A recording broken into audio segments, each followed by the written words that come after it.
नमस्कार प्यारे मित्रों। आज मैं आपके सामने उपस्थित हुआ हूँ एक ऐसी कहानी जो हम सब जानते हैं, लेकिन उस कहानी को थोड़ा सा मोड़ देके हम अपने जीवन में दिव्यता को कैसे ला सकते हैं उसके बारे में मैं आज ये रिकॉर्डिंग कर रहा हूँ।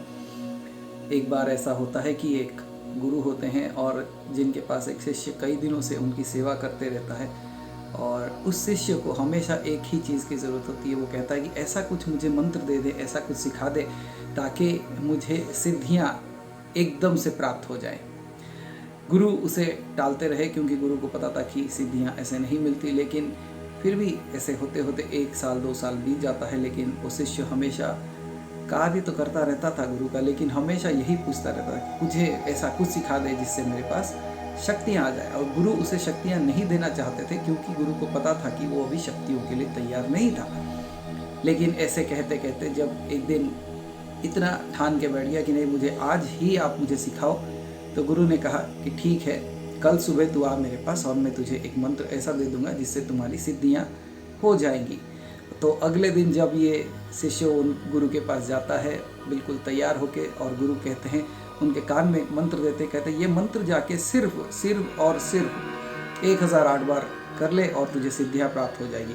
शिष्य बहुत ही खुश हुआ और जैसे ही जाने को तैयार था तभी गुरु उसे रोकते हैं और कहते हैं, रुक रुक, एक बात याद रखना कि जब भी तू ये जाप कर रहा है, ये जाप करने के समय तुझे बंदरों के बारे में नहीं सोचना है।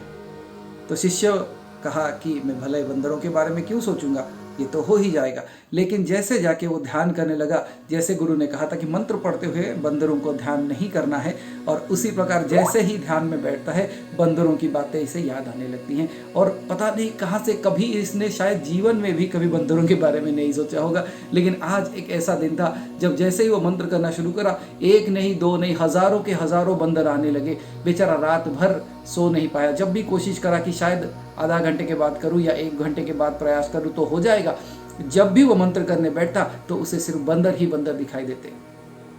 रात भर परेशान था, सुबह भाग के आया गुरु के पास और कहने लगा, ए गुरुदेव, मुझे मंत्र नहीं चाहिए, मुझे शक्तियाँ नहीं चाहिए, मुझे ये बंदरों से हटाओ। अब तो मैं बंदरों के बगैर, बंदरों के बिना कुछ भी नहीं सोच पा रहा हूँ। जो कुछ भी कार्य कर रहा हूँ मेरे मस्तिष्क में सिर्फ बंदर ही बंदर कूद रहे हैं, तो मुझे इससे मुक्त कराएं, मुझे इससे मुक्ति दें। तो मेरे प्यारे दोस्तों, हम सबको पता है कि जब भी ऐसी कोई चीज़ें होती है और हम उसी के अंदर फंस जाते हैं, लेकिन मैं इसी चीज़ को जो आपको बांध देती है, मैं हमेशा, मेरी प्रयास यही रहती है कि जो चीज़ आपको बांध देती है उसी चीज़ को इस्तेमाल करके आपको मुक्त करवा दूँ। तो आज मैं आपको यही बताने आया हूँ कि जिस तरीके से उसको मना किया गया कि मंत्र पढ़ते हुए बंदरों के बारे में नहीं सोचना, मैं आपको ये कहना चाहता हूँ कि आज के बाद जब भी आप मंत्र पढ़े तो भगवान के बारे में मत सोचना और मंत्र जाप करना। क्या लगता है फिर क्या होगा? जो कुछ भी कार्य कर रहे हो भगवान के बारे में बिल्कुल नहीं सोचना उसके बारे में बिल्कुल नहीं सोचना है। जो कार्य करते हुए, पूजा करते हुए, ध्यान करते हुए, अपने ऑफिस के कार्य करते हुए, जब भी जो कार्य करते हो, एक ही बात याद रखना, भगवान के बारे में आपको बिल्कुल नहीं सोचना है। मुझे पता है आपको उसका उत्तर मिल गया होगा, तो जाके इसके ऊपर प्रयोग करें, और अगर आपको इससे लाभ मिलता है तो मुझे ज़रूर बताएं। धन्यवाद। मैं आपसे फिर मिलूँगा, तब तक अहम ब्रह्मास्मि।